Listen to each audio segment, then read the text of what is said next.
السلام علیکم ورحمۃ اللہ وبرکاتہ۔ امید کرتا ہوں کہ آپ تمام حضرات خیریت سے ہوں گے۔ دوستو، ایک بار پھر سے مجاہدی شفا خانہ یوٹیوب چینل پر آپ تمام حضرات کو خوش آمدید کہتے ہیں اور ساتھ ہی امید کرتے ہیں کہ آپ تمام حضرات خیریت سے ہوں گے۔ دوستو، آج تعویذات کی شرعی حیثیت پارٹ 5 یعنی کہ آخری پارٹ لے کر حاضر خدمت ہوں۔ انشاءاللہ العزیز اس پارٹ 5 کے اندر میں آپ کو یہ بتاؤں گا کہ کون سی تعویذ اور کون سا دم کرنا جائز ہے اور کون سا ناجائز ہے۔ دوستو، اگر آپ کو اس تعلق سے مزید جانکاری چاہیے تو آپ مجاہدی شفا خانہ یوٹیوب چینل پر تشریف لائیے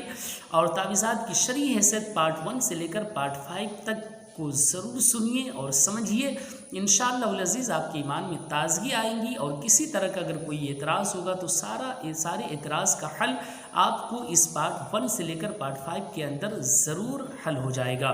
تو دوستو، یاد رکھیں کہ جو لوگ تعویذات کو شرک اور بدعت کہتے ہیں تو یاد رکھیں کہ اگر وہ جائز تعویذ کو بھی اگر شرک اور بدعت کا فتویٰ لگاتے ہیں تو وہ یقیناً غلط کرتے ہیں، وہ گنہگار ہیں۔ یاد رکھیں کہ جس تعویذ کے اندر شرکیہ کلمات، کفریہ کلمات لکھے گئے ہوں اس تعویذات کا استعمال یقیناً غلط ہے، گناہ ہے۔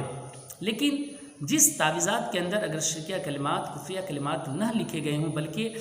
قرآن و سنت کے مطابق لکھے گئے ہوں تو اس تعویذ کا استعمال کرنا صحیح ہے، جائز ہے، استعمال کر سکتے ہیں اور اس سے استفادہ بھی حاصل کر سکتے ہیں۔ یاد رکھیں کہ جو تعویذات لکھتے ہیں، دیتے ہیں یا جو تعویذات لیتے ہیں ان کا اعتقاد یہ نہیں ہوتا کہ یہی تعویذ ہی مؤثر حقیقی ہے، بلکہ تعویذ دینے والے بھی، تعویذ لینے والے کا بھی عقیدہ یہی ہوتا ہے کہ یہ ایک ذریعہ ہے اور اس کے ذریعے سے انشاءاللہ العزیز شفا حاصل ہوگی۔ جیسے کہ اگر آپ میڈیسن کا استعمال کرتی ہیں، دوا کا استعمال کرتی ہیں تو آپ کا یہ عقیدہ ہرگز نہیں ہوتا کہ یہی دوا مجھے شفا دے گی، بلکہ یہ دوا ذریعہ ہوتا ہے، وسیلہ ہوتا ہے اور شفا دینے والی ذات حقیقت میں اللہ رب العزت کی ہے۔ تو دوستو، اسی طریقے سے تعویذات لکھنے والے، تعویذات کا استعمال کرنے والے وہ یقیناً جانتے ہیں کہ شفا دینے والی ذات پروردگار کی ہے، بس وہ وسیلہ تلاش کرتے ہیں اور یقیناً یہ تعویذ وسیلہ ہے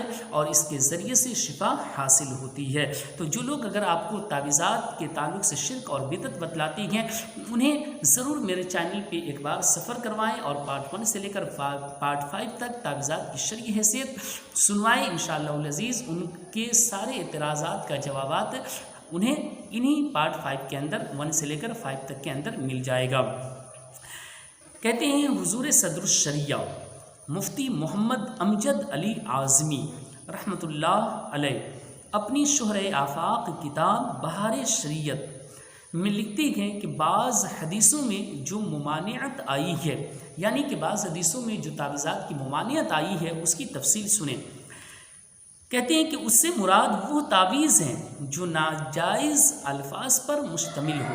ٹھیک ہے، کہتے ہیں کہ جو ناجائز الفاظ پر مشتمل ہو، یعنی جو غلط جملے کے ساتھ لکھے گئے ہوں، اور کہتے ہیں کہ جو زمانے جاہلیت میں کیے جاتے تھے۔ اسی طرح تعویذات اور آیات و احادیث و ادعیہ رکابی یعنی پیالہ میں لکھ کر مریض کو بنیت شفا پلانا بھی جائز ہے۔ جی ہاں، وہی تعویذ منع ہے جو شرکیہ کلمات، کفریہ کلمات کے ساتھ لکھے گئے ہوں، اور جو قرآن و سنت کے مطابق لکھے جائیں وہ تعویذات شرک اور بدعت نہیں ہو سکتے۔ کہتے ہیں کہ اس تعویذ کو جنوب اور حائض اور نفسا یعنی کہ وہ عورت جو ناپاک ہو وہ بھی تعویذات کو گلے میں پہن سکتے ہیں اور ساتھ ہی بازو وغیرہ پر بھی باندھ سکتے ہیں۔ اور کہتے ہیں کہ وہ تعویذ جو تعویذ غلاف میں ہوں، یعنی کہ اس کے اوپر پردہ چڑھائے گئے ہوں، کپڑے چڑھائے گئے ہوں، اس تعویذات کو ایسی ناپاک عورتیں بھی استعمال کر سکتی ہیں۔ اور کہتے ہیں کہ حضرت شیخ عبدالحق محدث دہلوی رحمۃ اللہ علیہ فرماتی ہیں کہ جن منتروں میں جن شیاطین کے نام نہ ہوں اور ان کے معنی سے کفر لازم نہ آتا ہو تو ایسے منتروں کو پڑھنے میں کوئی حرج نہیں۔ علماء کرام نے فرمایا کہ جس منتر کا معنی معلوم نہ ہو اسے نہیں پڑھ سکتے، لیکن جو شارع علیہ السلام سے صحیح طور پر منقول ہو اسے پڑھ سکتے ہیں، اگرچہ اس کا معنی معلوم نہ ہو،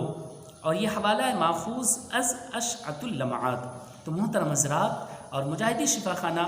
کے مہمان، سن لیجئے کہ دم اور تعویذات اگر قرآن و سنت کے مطابق ہوں تو ان سے علاج کرنا نہ صرف جائز بلکہ اسلاف سے ثابت بھی ہے۔ تو امید کرتا ہوں کہ دوستو اس